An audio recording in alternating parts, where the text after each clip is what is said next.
So good morning, Fatima. Morning. Okay. So let's start quickly. Okay. So we have completed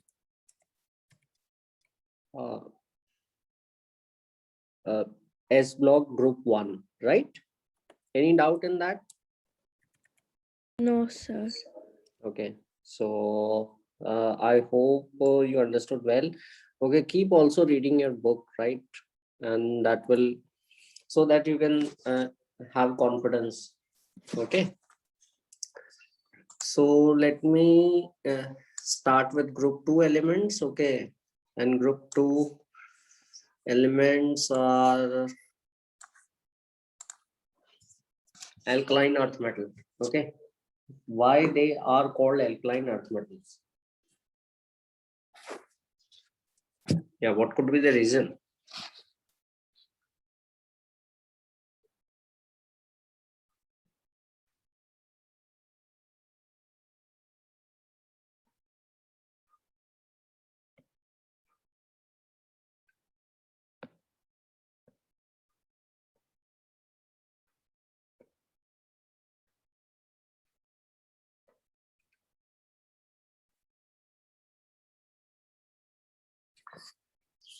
Hmm.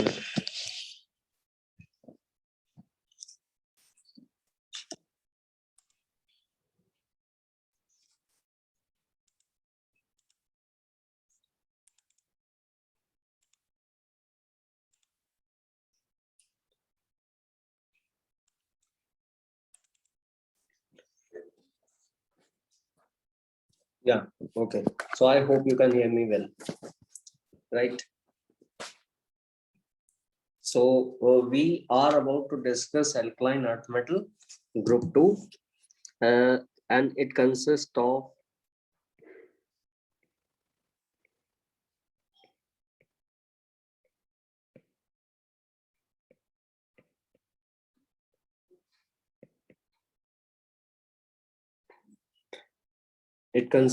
beryllium, right? Magnesium, yeah, and calcium, strontium, barium, and radium. Okay, so radium is radioactive. Do you know where we use radium?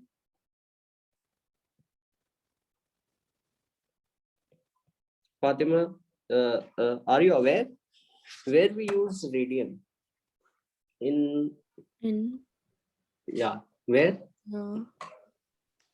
It is used actually in the sometimes you might have observed that when you look at your watch, okay, and its needles, it dial glow sometimes green color in night, right? Okay, sometimes it glows, and that is because of the radium. Okay, it is radioactive material. Okay, it is used at various places, right? So our main discussion which we are going to have, okay, that will be from beryllium to barium. These are the most stable one. Okay, and what is the general electronic configuration of group 2? Can you tell me? Yeah. For beryllium, it's S. Yeah. S2. Yeah, exactly. Yeah. So what you can do is, suppose beryllium atomic number is 4, so you can write the preceding noble gas. So the noble gas element which lies before beryllium, okay, and that is sorry, and that element is actually helium. Okay, noble gas. So you can write helium, He, right? And He is having 2 electrons. Okay, so 2 electrons. The first 2 electrons will have same electronic configuration as that of beryllium. Okay, and the outer electron will be 2s2, right? Similarly, magnesium atomic number is 12. Okay, so before magnesium, the noble gas which we are having is neon, which is having 10 electrons. Okay, and the beryllium is third period element. Okay, so you can write 3s2. Okay, calcium, argon is having 18 electrons, so calcium atomic number is 20. So 18 electrons similar to that of argon, and 4s2, right? Strontium, clear? Strontium, after argon there is a krypton. Okay, krypton, the atomic number is 36. Okay, and this is 5s2, so this is 38, right? And then you have barium. So barium, it is xenon, which is a noble gas before barium of the fifth period, 54 and 6s2. Okay, 56. Okay, is it clear? And for radium, it is radon, Rn. Okay,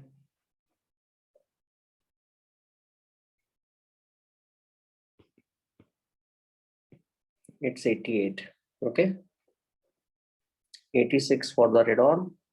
So if possible, you can remember the atomic numbers of the noble gas. That will help a lot. Okay, everywhere, not only this year, next year also, right? So this is the general electronic configuration, and they are from the group 2. Okay, now let's discuss their properties quickly. Okay, so all are metals. Okay, and the metals mainly, most of the metals are silvery white, grayish in color. Okay, like iron is there, or silver is there, aluminum is there, and all are silvery white, grayish metals, right? Silvery white, grayish metals. Okay, and when they are freshly cut, they have a shiny appearance. Okay, that is the luster. It is there, Fatima, when you cut them immediately. Okay, but if you keep them for long, their luster will go away. It is because they start reacting with oxygen, and they have a formation of oxide layer on their surface. Okay, due to which the luster goes away. Okay, so all are shiny, silvery white, grayish metals, right? And they have luster when freshly cut.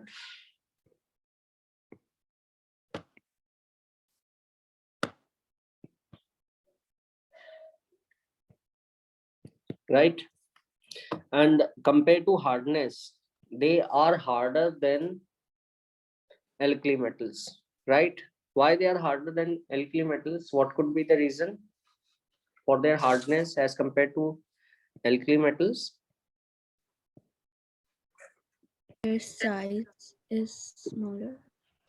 Exactly, yeah, they have small size.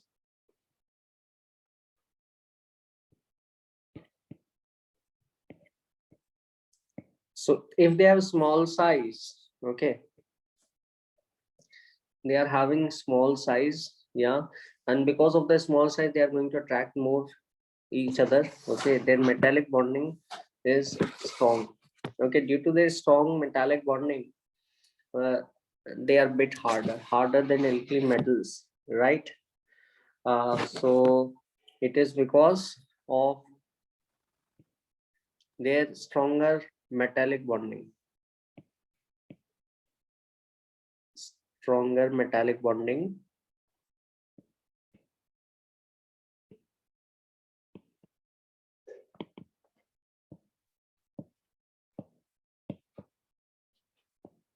due to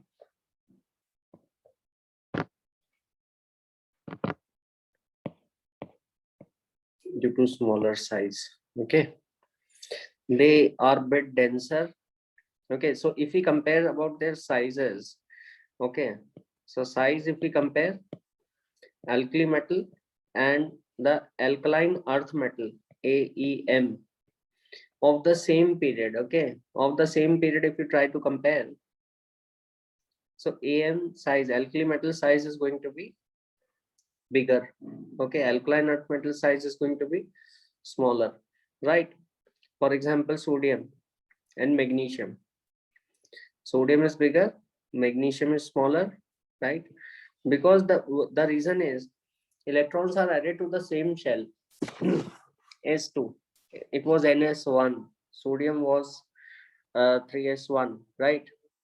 And magnesium was 3s2.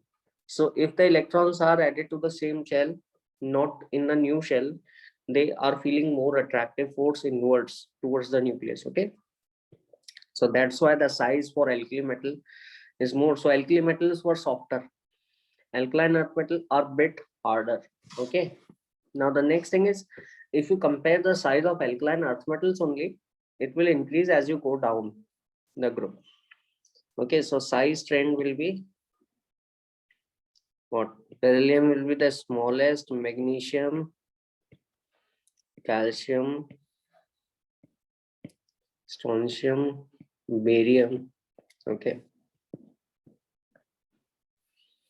and they are a bit more dense, because if you have smaller size, the size density is mass upon volume.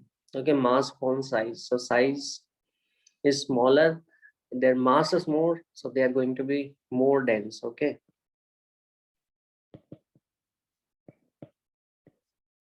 so the density actually, what happens is, uh,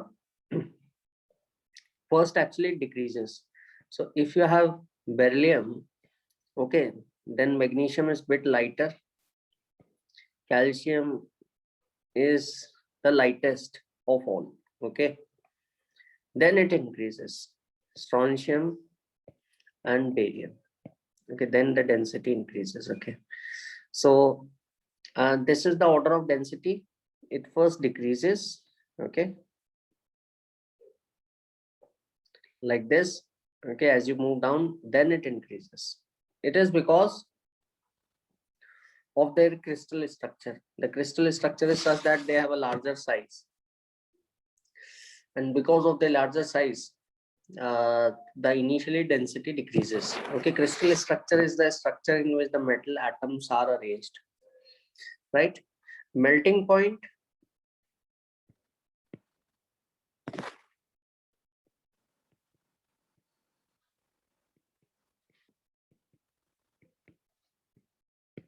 okay, melting point is higher than alkali metals. Okay, it is because of the smaller size. You told it very correctly. The metallic bonding is stronger. Okay, so in this, melting point increases decreases down the group. Okay, last time we have seen that cesium was able to melt in our hand. Its melting point was only 28.5 degrees. Okay, so melting point decreases, density, the general trend is it is increases down the group. Okay, because the down the group, the size also increases, mass also increases, but increase in mass is more than the increase in size, so that's why the density should increase. But there is an exception to it. Okay, clear? Initially it decreases, so calcium is smaller. Okay, then again it follow its normal trend in which it increases. Okay, melting point, the general trend is, as you are moving down, the atoms become bigger and bigger and bigger. Okay, so these atoms move farther from one another, so they are going to hold each other more loosely. If the bigger atoms are there, they can't hold to each other strongly, that you know, right? So they melt more easily.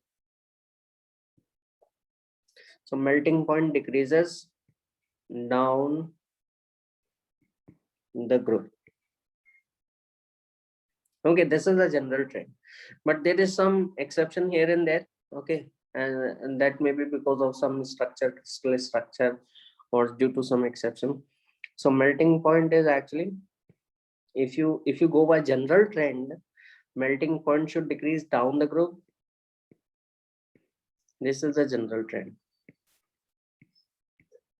Okay, right, this is the general trend, but actually there is an exception which is there from because of from the general trend deviation, and that is the magnesium. The melting point is low, it is the least actually. Okay, it is because of its structure in solid state. Its melting point is very low, right? Now the next thing is heat of atomization.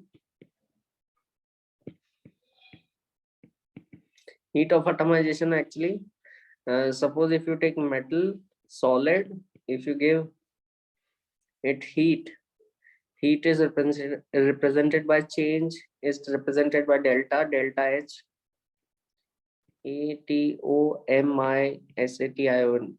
Atomization means the heat which is required to convert it into atoms separated from one another, right? That is the heat. So metal will change into gaseous form in atomic form. So that is called atomization. Okay. So that is almost as per expectation. It is beryllium, magnesium, calcium, strontium, barium, right? Any doubt in this, Fatima? No. Is it okay? Very good. It is clear.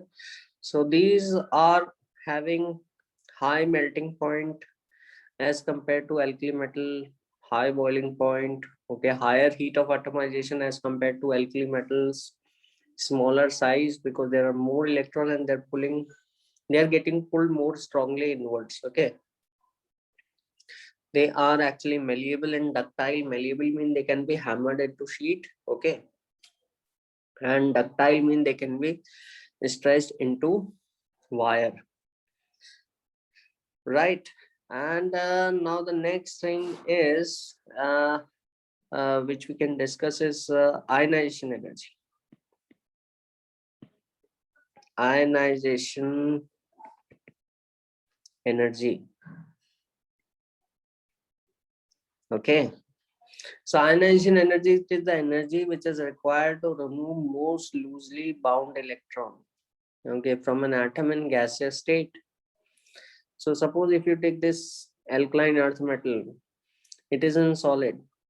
Okay, you should not take that solid element to consider the ionization enthalpy or energy. Actually, you should take the metal in gaseous state, because if you take solid, you have to give some heat and that will melt the metal. Okay, that is, and so that is not the ionization energy. Just you have to calculate only that much which is responsible for the removal of electron, right? So you should already take the metal in gaseous state, right? If you take it in gaseous state, okay, and that metal will be alone, atom will be single atom, because in gaseous state atoms away from one another, keep away from one another, they are separated. And now if you give the heat, okay, that will be responsible for the removal of electron. So here we have two ionization enthalpies, because as you can see over here that you have two electrons in the valence shell. So here you have two ionization enthalpies. So delta H I E 1. So this is the first ionization enthalpy, and it will give you a unipositive cation and the one electron is removed.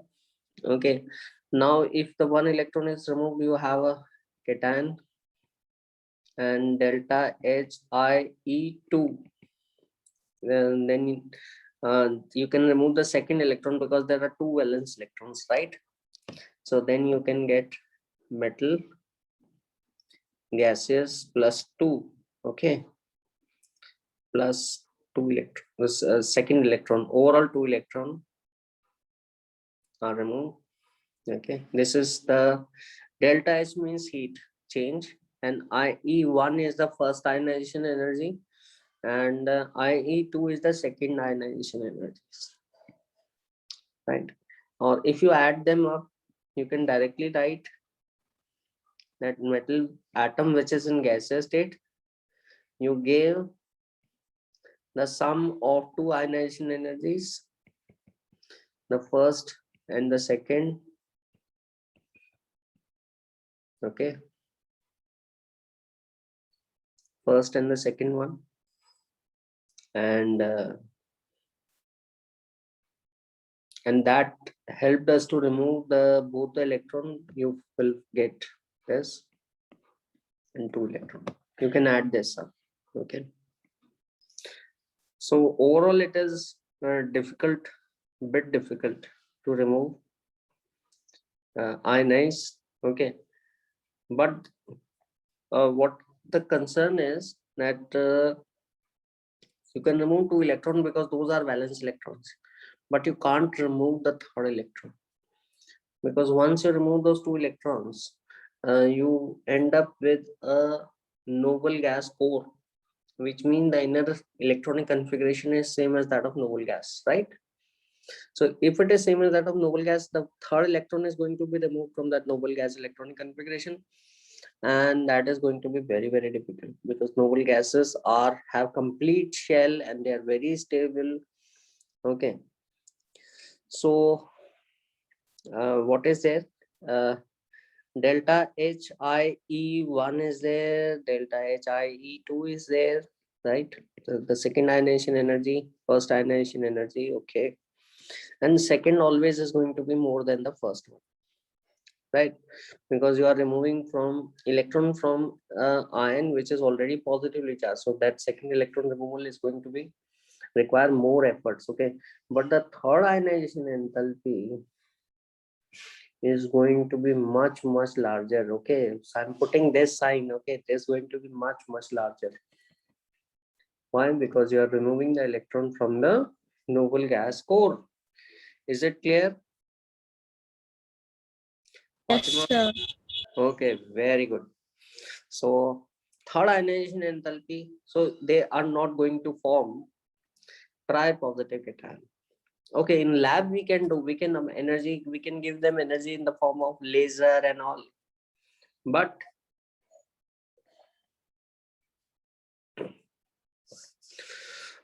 practically in compounds they will not form compounds. Okay, so if someone asks you that MgCl2 forms, okay, it exists, but MgCl3,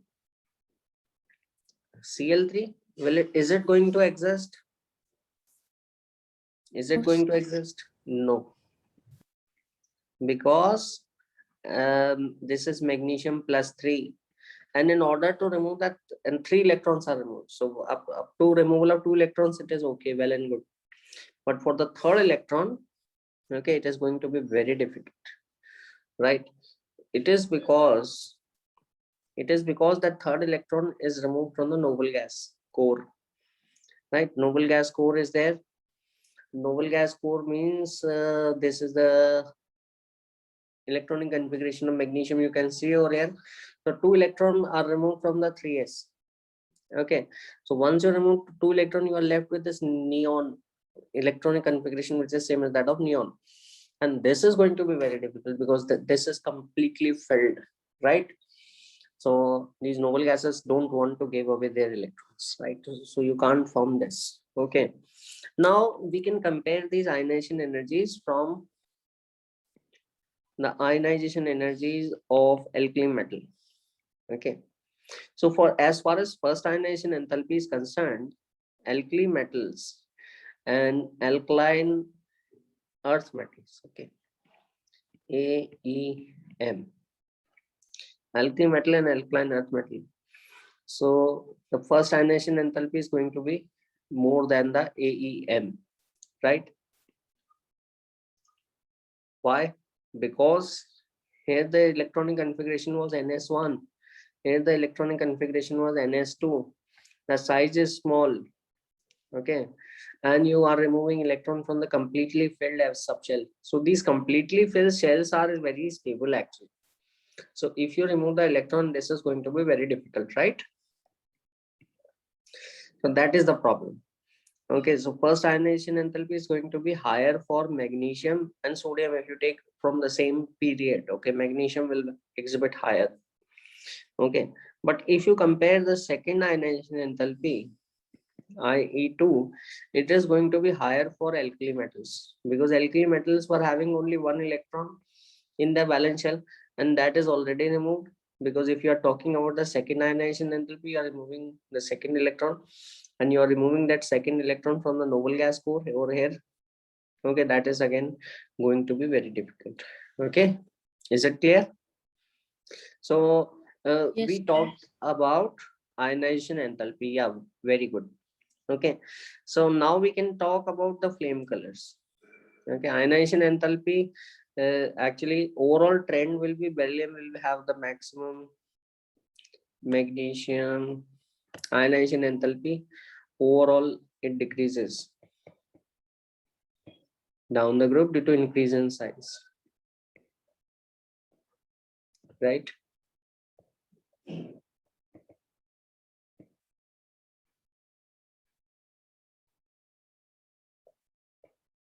It is going to be like this. Okay, and do remember this. Okay, so Na form Na plus but doesn't form Na2 plus, because it was having only one electron in the valence shell. Mg form Mg2 plus but doesn't form Mg3 plus, because it was having only two electron in the valence shell. You can remove those two electron only, right? Then the thing is most important thing, and we discussed in alkali metals also, and this is the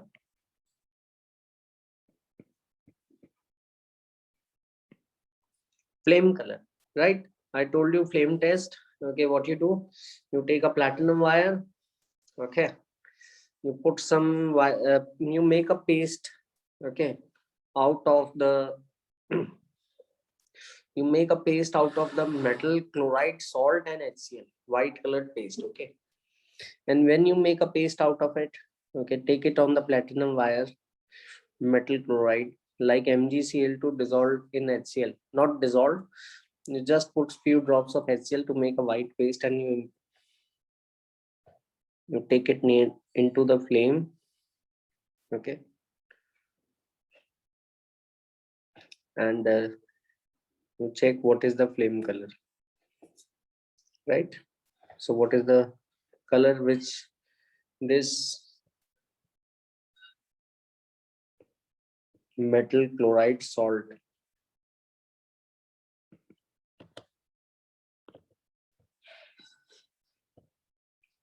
give to this flame? Okay, so this is the question which is asked every time. Okay, do remember this, that beryllium and magnesium do not give any color in their flame test.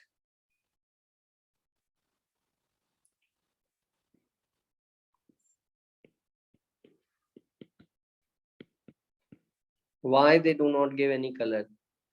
Any idea, Fatima? What could be the reason?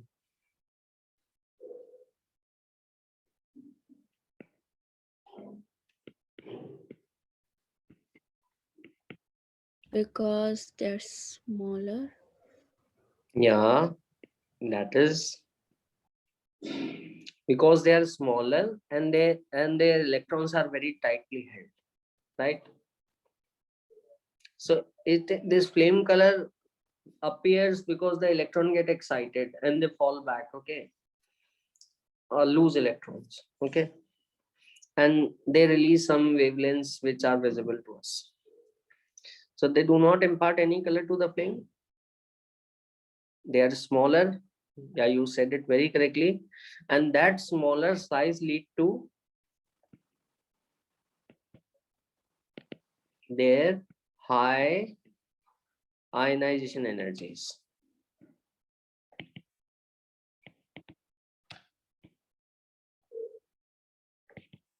So because of these high ionization energies, what happens is that electron, yeah, actually only certain energies are visible to us, right, as light or colors. If the energy is too high, okay, that will not be visible to our eyes, right? So we will not be able to see that as a color or something. So beryllium and magnesium have a smaller size, they have high ionization energies, and their wavelengths are not visible to us, so they do not give any color to the flame. Very good. So you said it very correctly. And but the calcium, strontium, barium have larger size and their electron can get excited very easily. Okay, they can impart color to the flame. So calcium is going to give brick red color or reddish brown color.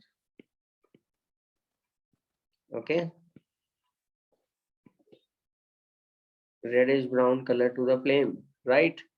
Similarly, strontium will impart crimson color. Crimson is actually just like fluorescent red, okay, somewhat crimson. Barium is going to give you apple green color, right? And radium, again, though radium it is not asked, it will give flame. These are flame colors, okay? Don't think that they are natural colors, okay? The natural color are they are silvery white metals, right? So I hope this is clear, Fatima. Yes, sir. Okay, very good. So next thing is reducing character. Okay. So before considering the reducing character is the tendency to lose electron, give electron to someone.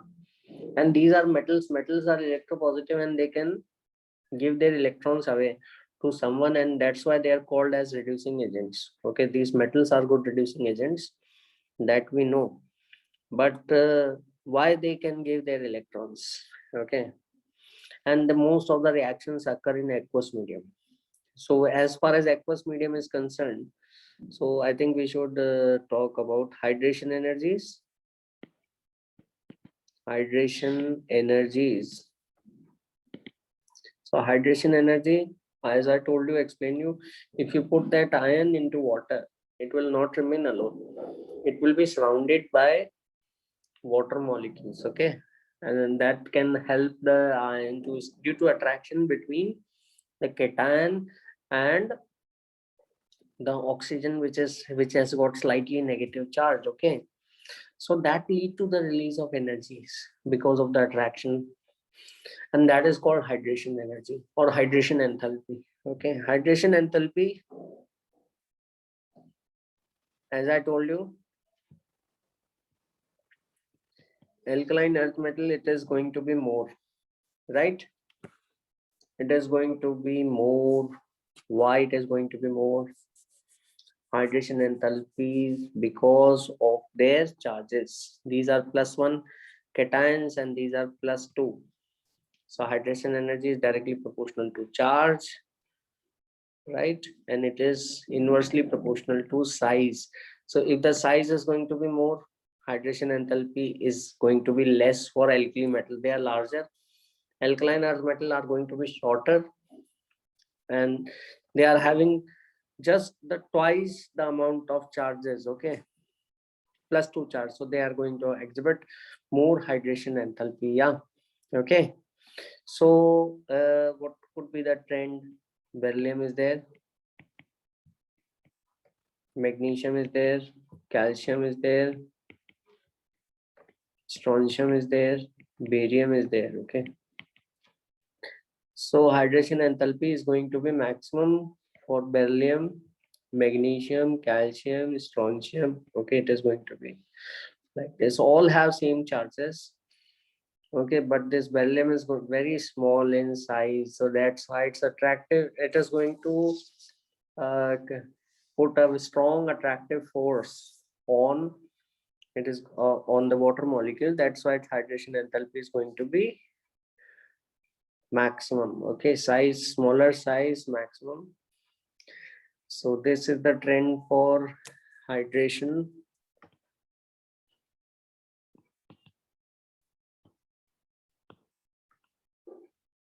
Enthalpy, and this is the trend for, also the trend for radius of hydrated ion.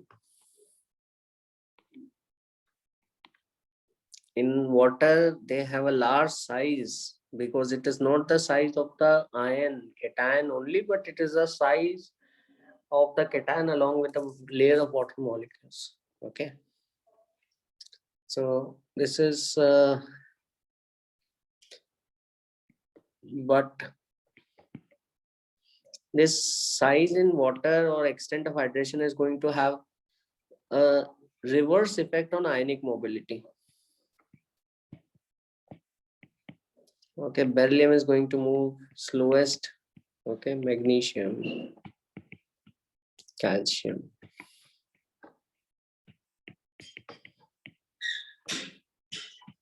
Okay, ionic mobility. Okay, beryllium will have more difficulty in moving when electrical field is applied. Because of its large size, it is going to collide with the water molecules and it is going to be less conducting.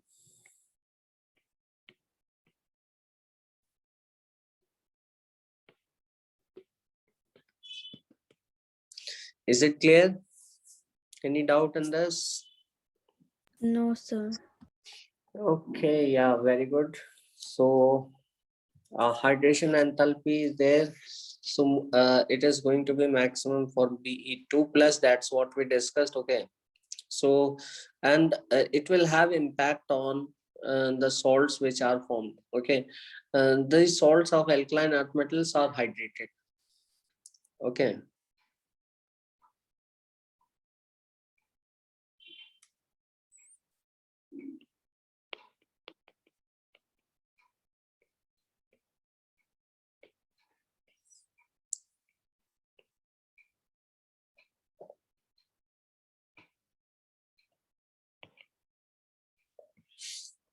So what do you mean by hydrated salts, Fatima?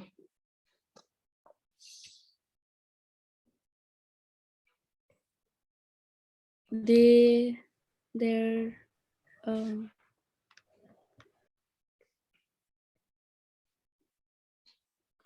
Yeah.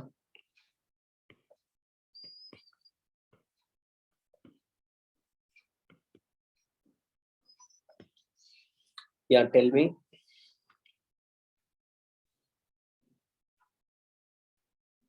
What do you mean by hydrated salts? Okay. Suppose if some few drops of water fall into the common salt, right? You might have seen, or in rainy season. Okay, what happens to salt? Okay, that salt absorb moisture from the air. Okay, if air become moist, it has moisture in it. So that salt absorb moisture. Okay, and suppose if you have the salt of magnesium like MgCl2, it will absorb moisture and it will retain that moisture as these. Okay, it is not going to turn into liquid. Okay, if small quantities there, the water molecules are going to get trapped in this salt, and that is called hydration. Okay, is it clear?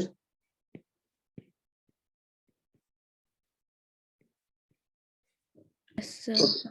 Yeah, so but BeCl2 is very small and it is going to actually doesn't form a hydrated salt. Why? It is having the maximum tendency to get water. So actually, if it is having the maximum tendency to get water, take water, okay, what it will do? It will actually react with water, right? So it breaks with water, and that's why it is called as hydrolyzed H2O. So what you are going to do? We OH full twice, right? So that's what happened with beryllium. So beryllium actually gives off the fumes of HCl. Okay, clear? So this is their general trend. And next is the reducing character. They exhibit reducing character, that we know. Okay, reducing character because they are metal, but their reducing character is going to be less than alkali metals. Alkali metals were having only one electron and they could give that electron very easily.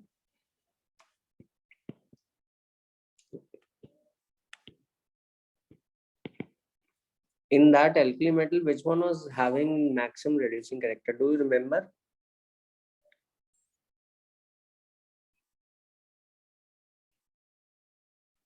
Yeah, Lithium. exactly. Lithium was having the maximum, and I gave you the example of lithium ion batteries. Yeah, very good. So lithium was having that good reducing character. Okay, it is because of its high hydration enthalpy it was able to give. Okay, and that is measured by electrode potential. Okay, that how many what voltage it generate, or what voltage it is going to generate. Okay, electrode potential it is known, and that we will study in class 12, right? So this is beryllium, okay, magnesium, strontium, calcium, and barium. Okay, and this is the electrode potential. Okay, it is 1.97. Okay, 2.37. Okay, 2. You don't have to remember. Just it is the tendency to lose electron. That's it. Just remember this only. Okay. So this is the tendency to lose electron, and if they lose electron, these metals will become M2 plus. Okay, that's how you write initial metal upon giving electron. So they are having this tendency, and their good reducing agent, reducing character increases down the group. Because of the increase in size, they can give their electron more easily. Is it clear? So now these are the general characteristics which are very, very important. Now we can proceed to the reactions, chemical reactions. Okay.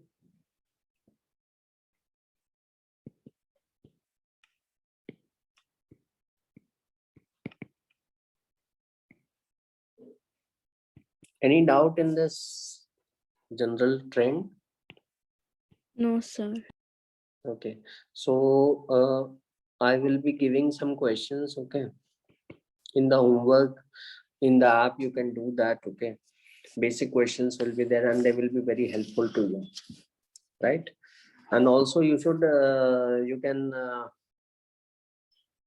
keep reading your textbook also. That will also help you a lot.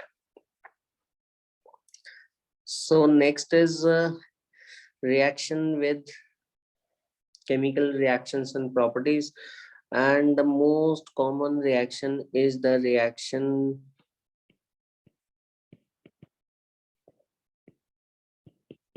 with air and water. Okay, these are the two common elements which we have around us. So whenever you uh, take a new element, okay, what we try to discuss whenever that we start reaction, we talk about the reaction with air, reaction with water. Okay, because these are the most common thing which can happen. Clear? So what happens if you react this with water? Okay, if you react with water, actually they are less reactive. Okay, overall if I talk, they are less reactive. It is because of their high ionization energy, smaller size, stronger metallic bonding. Their reactivity is going to be lesser.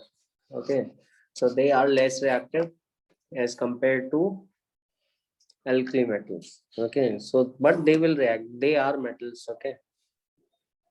So what is the general trend? General trend is Be is going to react with steam. Okay, it is not going to react with cold water. Beryllium will not react with cold water, right? Magnesium Okay, magnesium is there. Magnesium can react with, because as you are moving down, the reactivity is increasing. So magnesium can react with hot boiling water. Okay, and the rest, calcium, strontium, barium, they can react with even with cold water.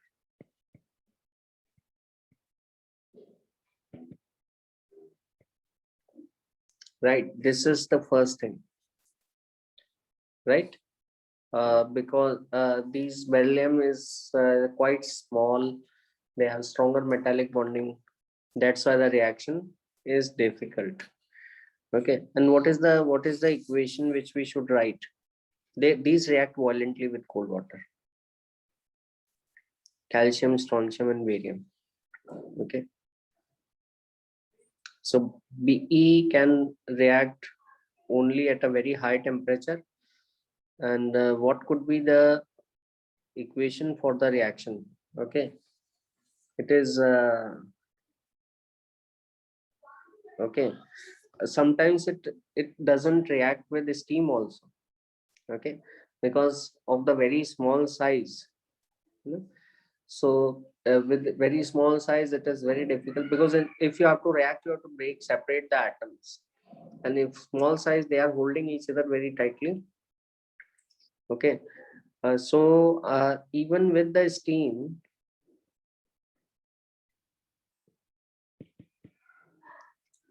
reaction is difficult. Okay,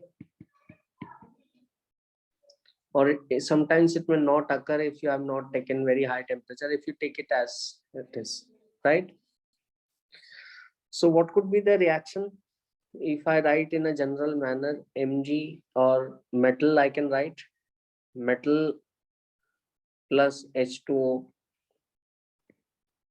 You can have this reaction metal hydroxide, because they are going to lose 2 electrons. Okay, when they are going to lose 2 electrons, those 2 electrons are being taken away by H plus or from water, and that H plus is going to form hydrogen. So metal hydroxide, right, MOH2 plus H2 gas will be liberated. Okay, is it clear, Fatima? Yes, sir. So you can write it in this way: 2 electrons and 2 H plus from the water and 2 H minus from the water. They are going to stay as it is. H plus are going to accept those electrons because they are positive and electrons are negative. So you are going to get hydrogen liberated. These electrons are taken away by H plus. So you are left with M2 plus and 2H minus. So they both together will form metal hydroxide, right? But if you have a very high temperature, then what you can get, you can also have this equation M plus H2O. You will get MO, metal oxide, plus H2 gas, right? Suppose if actually you have taken very high temperature, then this hydroxide is going to break and the hydroxide is not going to form, and it is going to form metal oxide. Okay, so for beryllium, if you can write, beryllium is not going to react at a low temperature, that we know. uh, or these are going to react with cold water. They are very reactive. So here you can write hydroxide OH whole twice, right? Beryllium is very reluctant to react, so you have to take very high temperature. So at high temperature, what is going to happen? Hydroxide is going to break into oxide, beryllium oxide plus H2, right? So now these are oxides and hydroxides which are going to the form which you are going to get. And oxides have this formula BeO, MgO, calcium oxide, strontium oxide, barium oxide, Or if you have low temperature, then you can get hydroxide OH in water.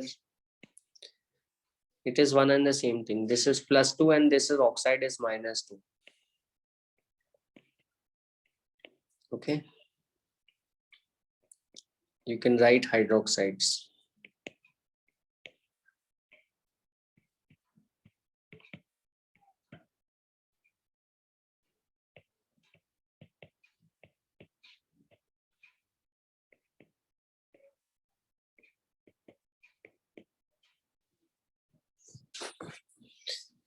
So what is their basic nature?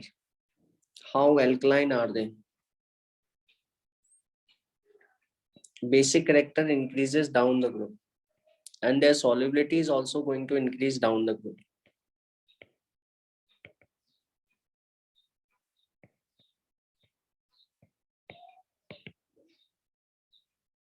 Basic character or alkalinity is going to increase down the group. Okay, and solubility.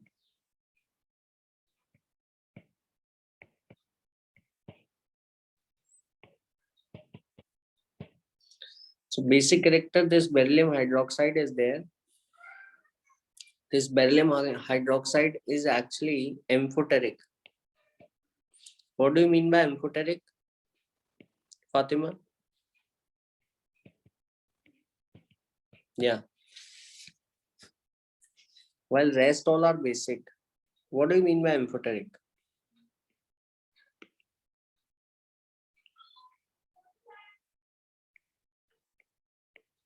Yeah.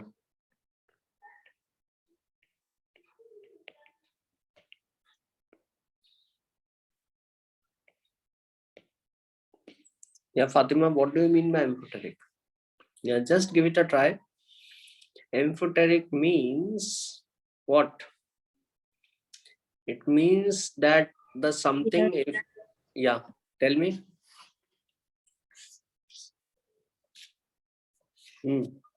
Reactive with air. Yeah, amphoteric means actually the something which can react with acid and base, both. Okay, that is the meaning of amphoteric. So beryllium hydroxide is amphoteric in nature. Okay, or oxide is amphoteric. Rest all are basic. Okay, so suppose if you decrease the basic nature, basic, less basic, less basic, less basic, then it can become amphoteric.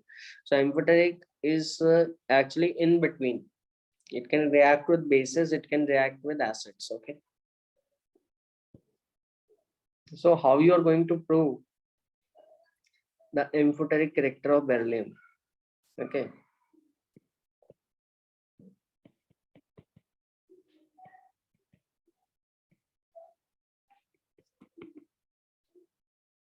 you can react it with HCl. So if it reacts with HCl, we may think, oh, HCl is an acid, so beryllium oxide is expected to be base, because a base can react with acid. Okay, so what you are going to get? This is base. Remove this oxygen and 2H H2O will get, you will get BeCl2 plus H2O, right? It can react with NaOH also, and if it can react with NaOH,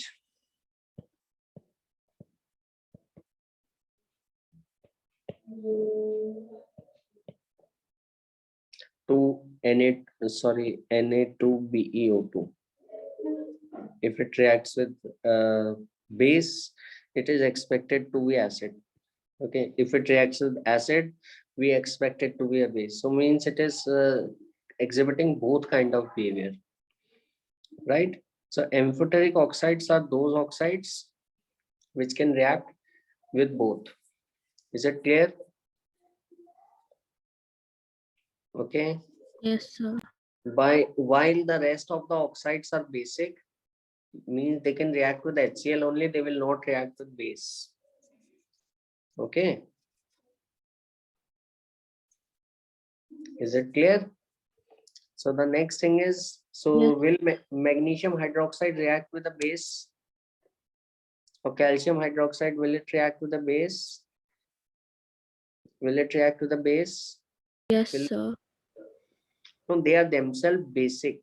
If the oxide is itself basic, a base will not react with the base. Okay.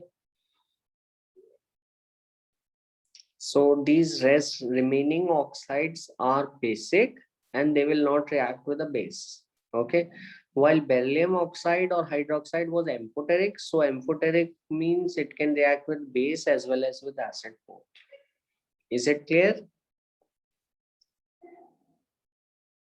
Is the Yes, sir. okay, very good. Is the confusion clear now? So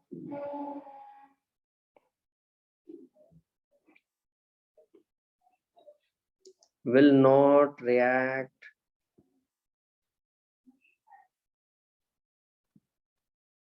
with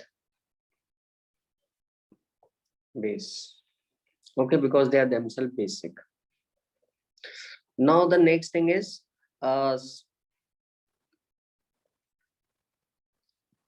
there are some common names also associated with these.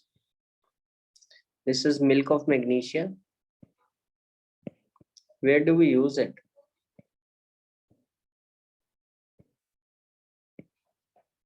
Tell me.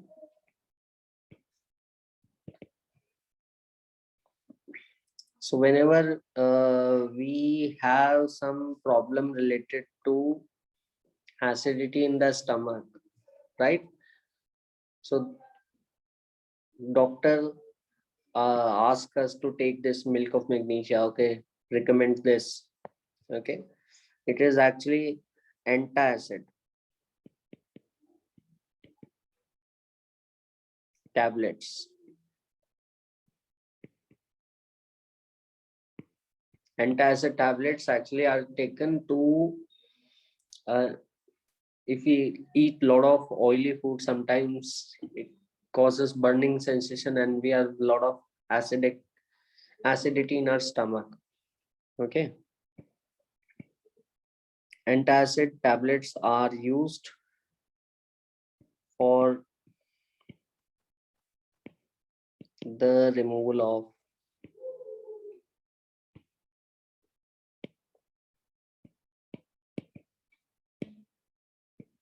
acidity in stomach. Okay, is it clear? And this, what do you mean by calcium hydroxide? What is the common name to it? What is the common name to calcium hydroxide?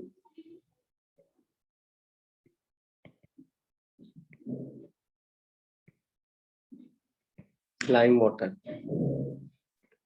Okay.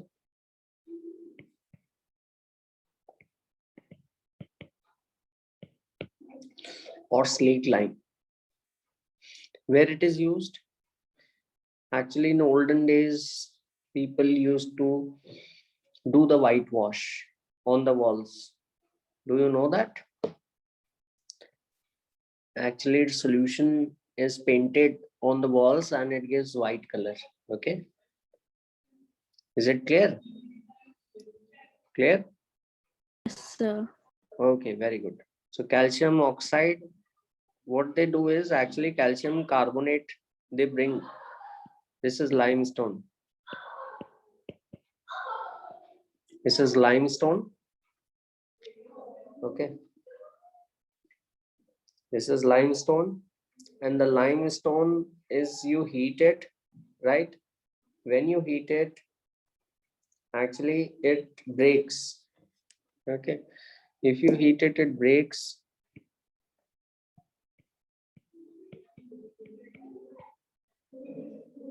Into carbon dioxide. Okay. And you get lime. This is a calcium oxide.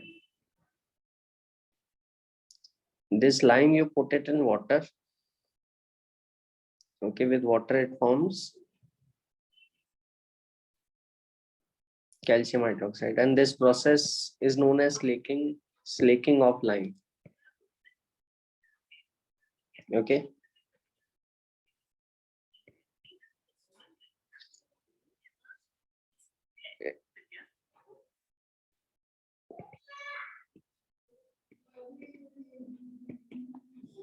right? It is used for whitewash.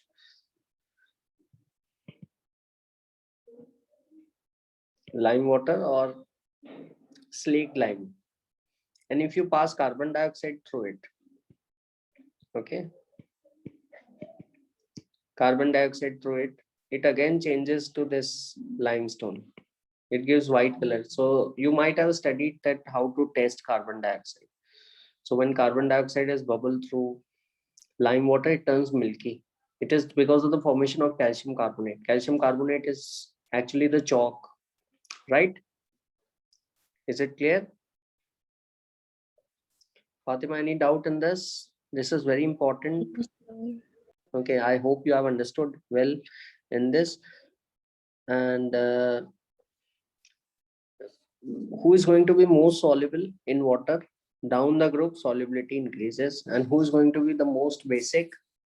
Okay, the most basic is the barium hydroxide is going to be most basic one. Is it clear? Okay. Yes, sir. Okay, that's good. So do remember that this is continuously used every time. This is a lime cycle of lime. So calcium carbonate is taken out from the earth crust. It is limestone. It is heated. It breaks. It removes CO2 and give lime. Lime is put into water. Lime water is formed. That is used for whitewash. Okay, this lime water, when carbon it comes in contact with carbon dioxide, it again forms calcium carbonate. Okay, that's why the lime water turns milky when carbon dioxide is passed through it. Now the next thing is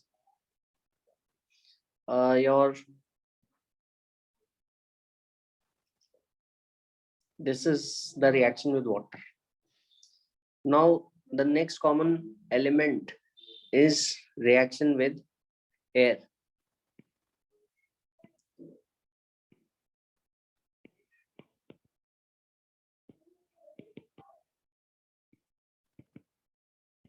Okay, so air actually,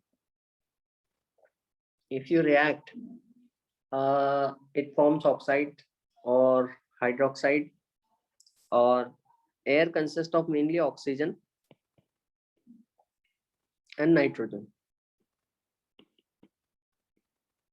So reaction with air is actually mostly move around formation of oxide, that is a reaction with oxygen, and the formation of nitrite, that is a reaction with nitrogen, right? So they are actually very reactive, right? And they react with oxygen as well as with nitrogen.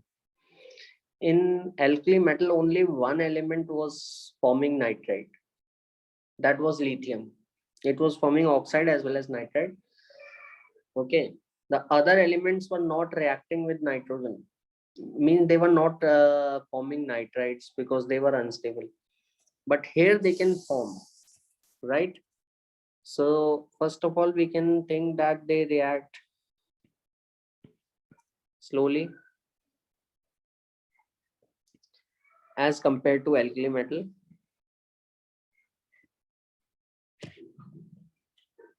This is the general trend everywhere. Because of their stronger metallic bonding, their reaction is going to be slow with air. Okay, and beryllium and magnesium actually can be kept in air. They do not react. Okay, magnesium ribbon, you might have seen it in your lab, school lab. They burn that magnesium ribbon. Okay, you have to heat it, then it will start burning. On its own it will not react, like sodium and all. There you can't keep it, sodium and all, you can't keep it in air. But beryllium and magnesium, for beryllium and magnesium, you can keep them in air.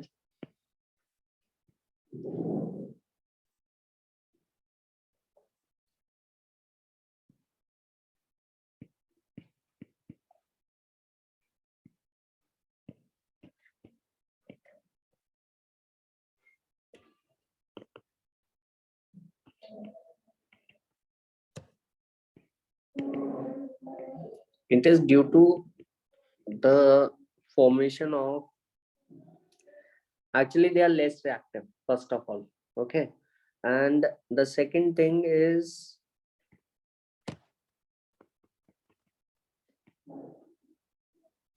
due to the formation of oxide layer on their surface.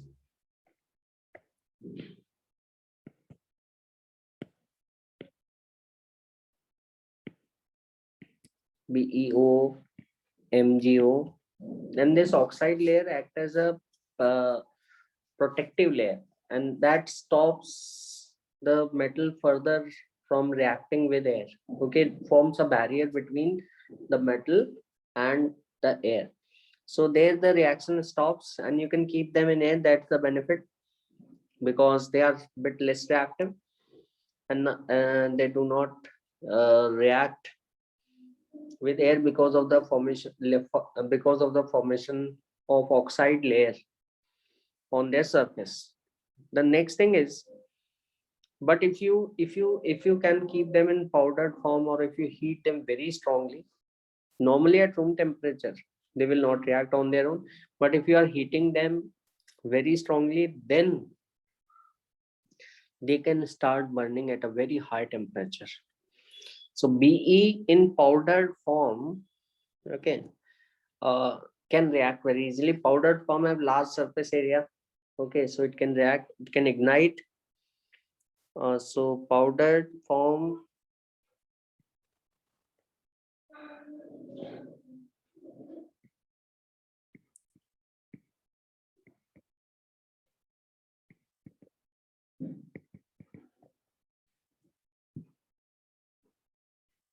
can ignite easily.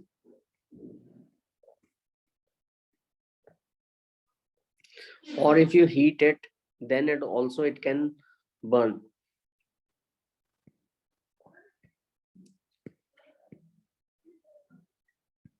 Can also burn upon heating.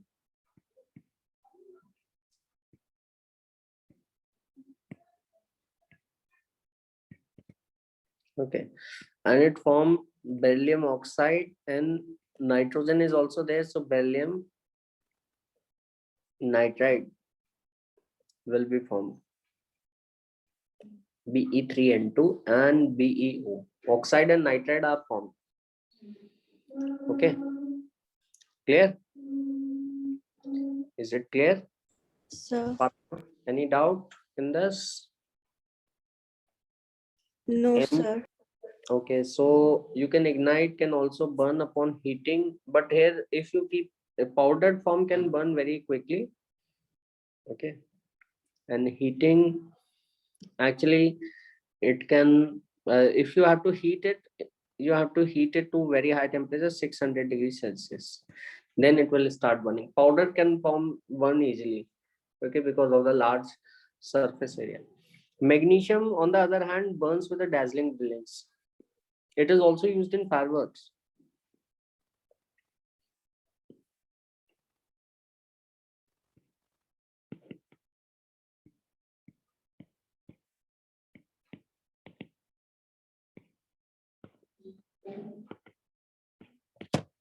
Magnesium burns with a dazzling brilliance, and it forms oxide and nitride both.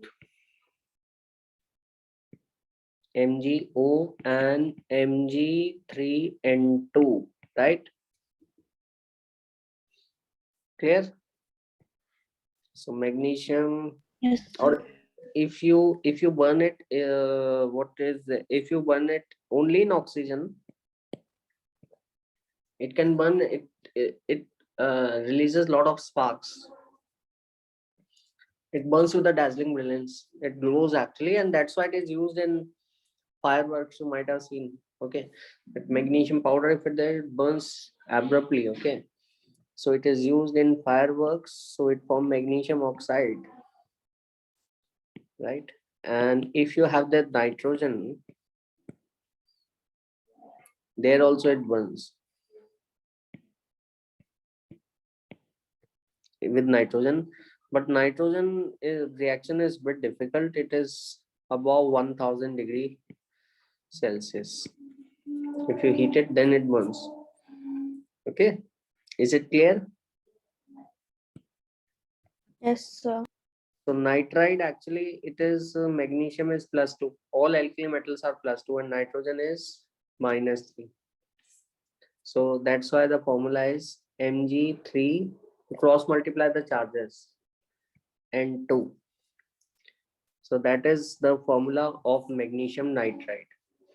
So there is one thing, okay.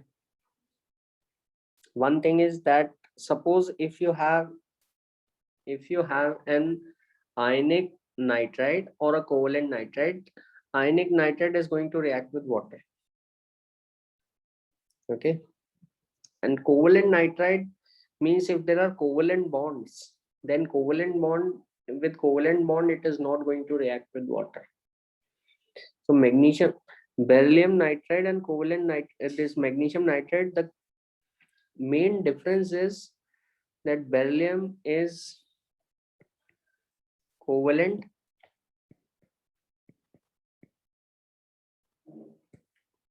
and magnesium nitride is ionic. Okay. Why it is covalent? Can you tell me? And why it is ionic? What could be the reason?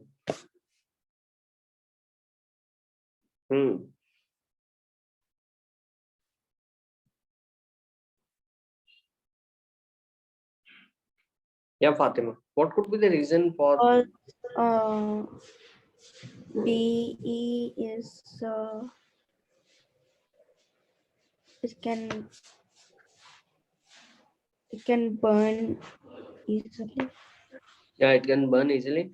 Actually, what happens is if you have smaller cation, okay, very small cation, and if this nitrogen nitride is having a lot of negative charge, okay, what this small cation is going to do? Okay, it is going to pull its electron towards itself. Okay,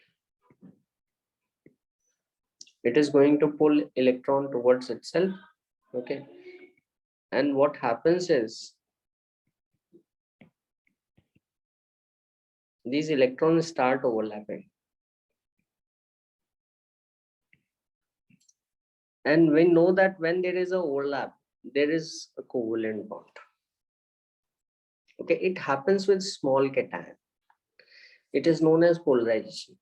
Okay, because these are small cations, the charge is in a very small area. Okay, if the charge is in a very small area, okay, it is going to have more impact. It is going to pull the electron of nitride, right?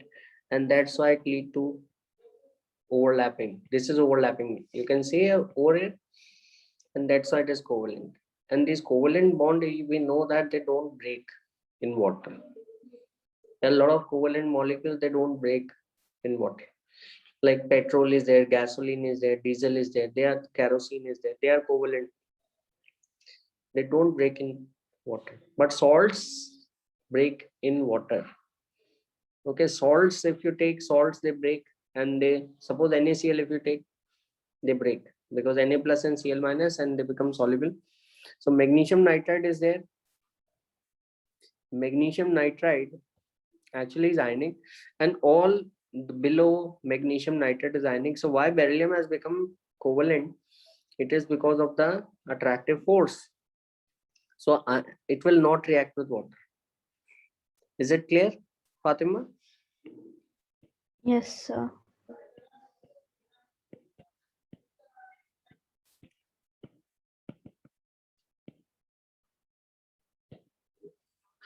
Magnesium nitride is there. Magnesium nitride is going to react with water.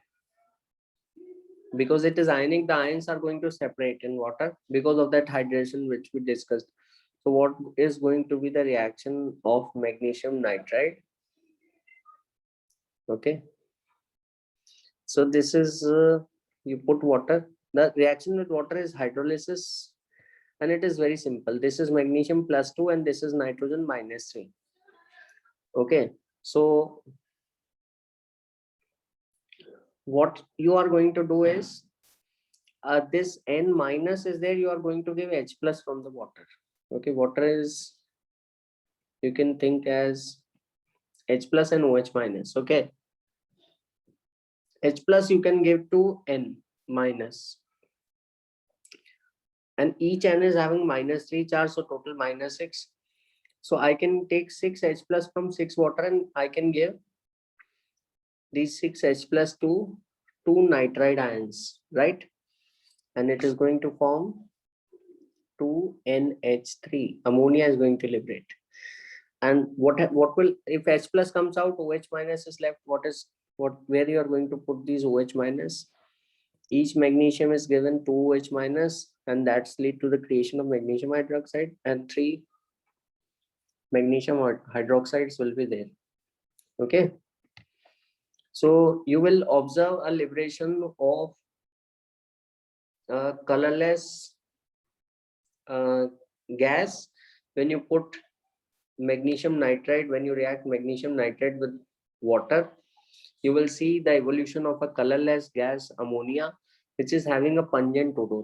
This is basic in nature. Okay, is it clear? Any doubt in this? No, sir. So, but beryllium nitride will not break so easily. It will have a covalent bond. Covalent ions can separate very easily. So just what you are going to do, give H plus to nitrogen, give OH minus to magnesium, 2H minus and 3H plus. So you require 6 water molecules. So magnesium nitrate is a white solid. When you put water, okay, it gives off ammonia gas, which is having a pungent odor. Okay, and it is alkaline in nature. Okay, right? But beryllium nitrate will not react. Now the next thing is, they do not form peroxides and superoxides, which were formed by sodium and other alkali metals, right? But if you react the oxides with oxygen again, then they can form peroxides and superoxides. Clear? So this is covalent, will not react with water. This is ionic, will react with water. Okay, and this is the reaction. This magnesium nitrate is very, very important. Okay, any doubt in this? Suppose if someone asks you, can you prepare peroxides? Peroxides are what? Oxides were having single oxygen atom with -2 charge.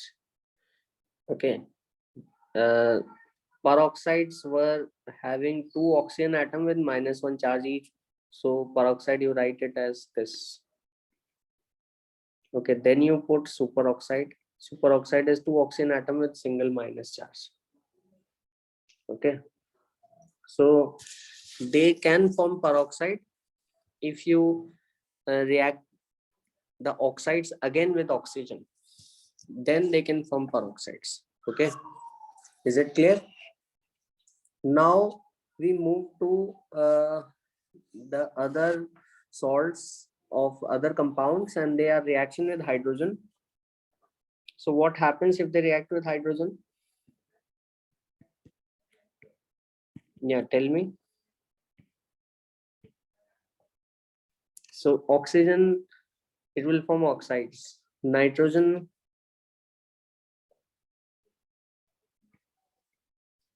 it will form nitrite. And with hydrogen, it will form what? What compounds are formed if these alkaline earth metal react with hydrogen? Yeah, tell me. Yes, Fatima. Yeah, just give it a try. Yeah. Okay. From hydride. Yes, very good. Formation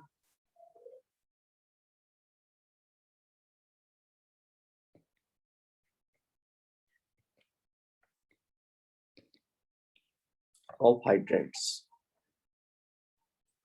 Okay, the formula for the hydrides are going to be M2 plus, and hydride is going to have H minus, 2H minus. Okay, so the formula is going to be MH2, right? Is it clear? So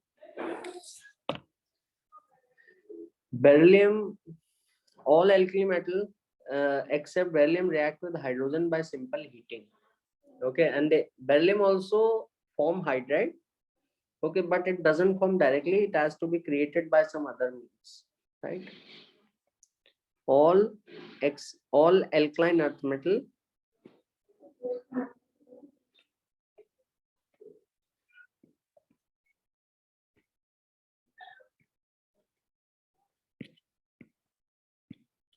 except beryllium.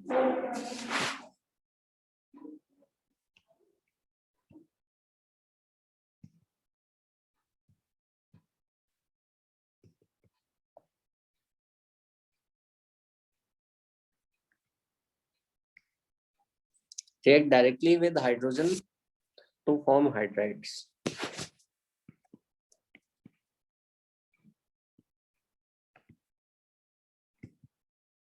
Okay. So the reaction is very simple. Metal plus H2 will give MH2. This is plus 2 and this is 2H minus. So this direct reaction is not with the beryllium. It is with magnesium, it is with calcium, it is with strontium, it is with barium, right? Okay. Clear? Yes, sir. So beryllium hydride, how we are going to make it if it is not forming directly? What we do is we take beryllium chloride, BeCl2, and we take LiLH4.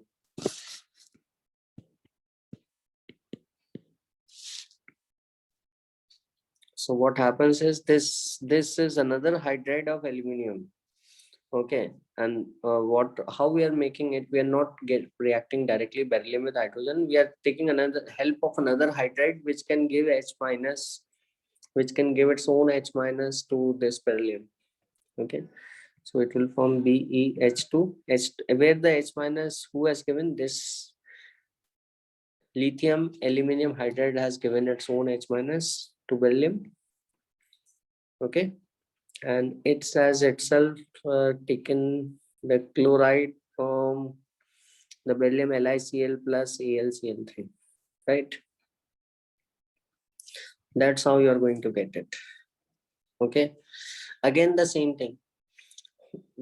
Which one do you expect to be ionic and which one do you expect to be covalent? Can you tell me? Yeah, Fatima.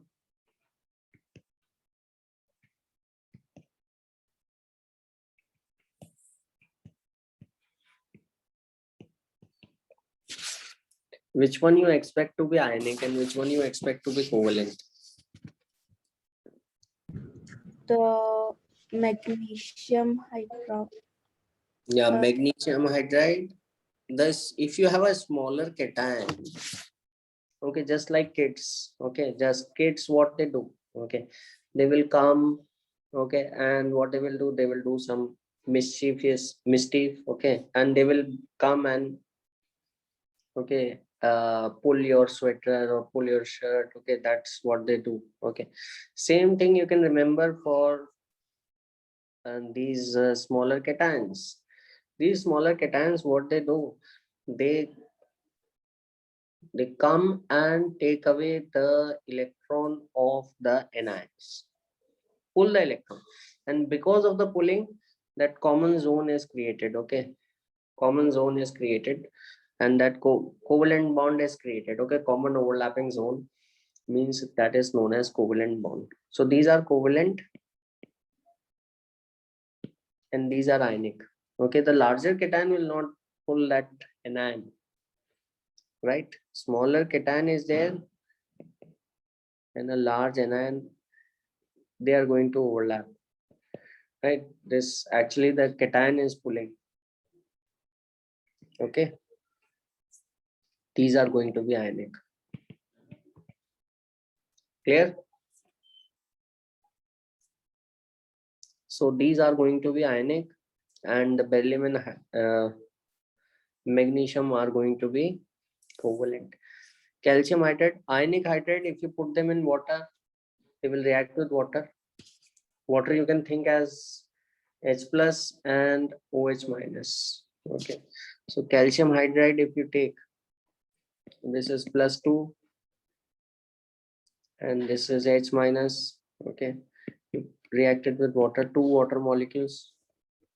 The water is going to give H plus. H plus will be taken away by the H minus. Okay, H plus will be taken away by the H minus. Okay.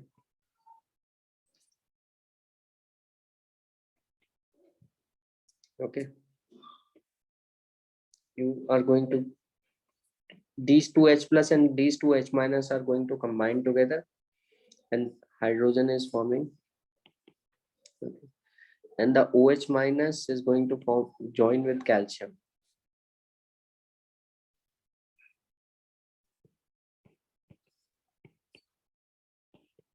Okay, so this is hydrolith. Calcium hydride is known as hydrolith. It is ionic hydride.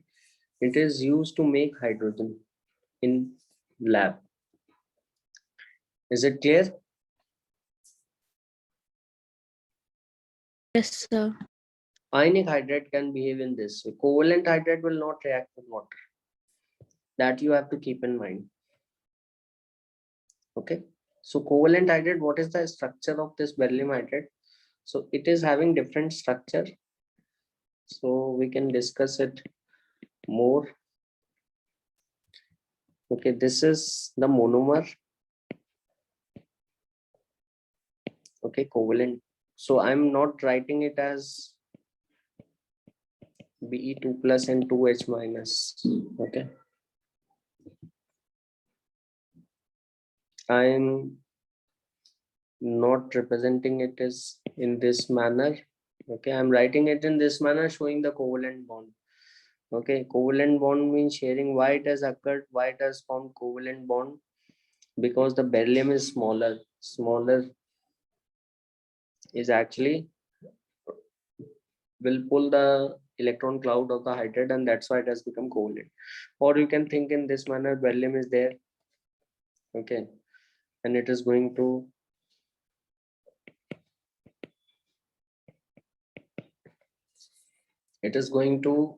pair it two of its electron with 2 hydrogen atoms, right? Okay, is it clear? So this Yes. is the covalent bond. Okay, this is the monomeric form, but it can form dimer also. This is sp hybridized. It can form dimer also. This is the dimeric form. They can join together. This is the dimer, and it can form polymeric chains also, long chains also it can form. In solid, actually it will have long chains.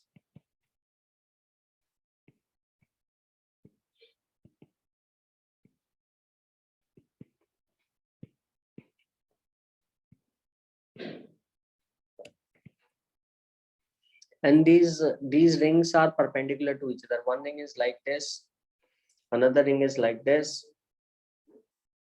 Okay, so it is written like this one. This solid bond darkened represent that it is coming towards us. This is horizontal ring. Okay,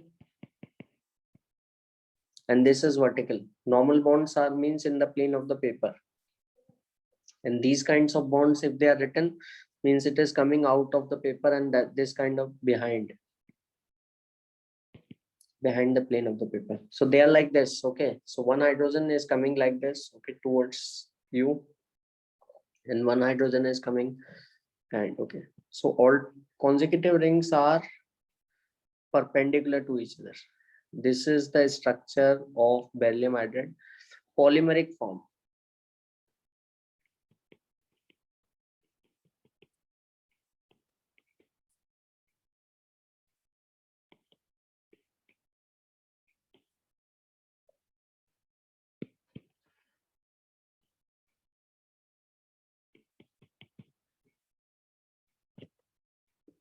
It is written like it is exist. It will exist in solid.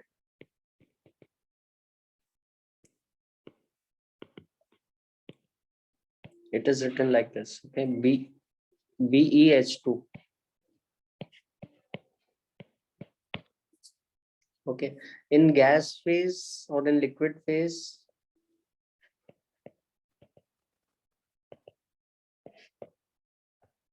it will exist as monomer or dimer.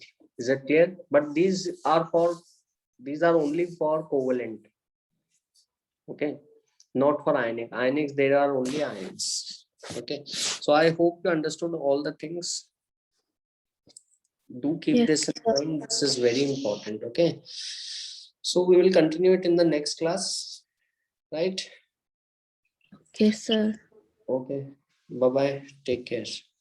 Okay. Bye, sir. Thank you. Okay.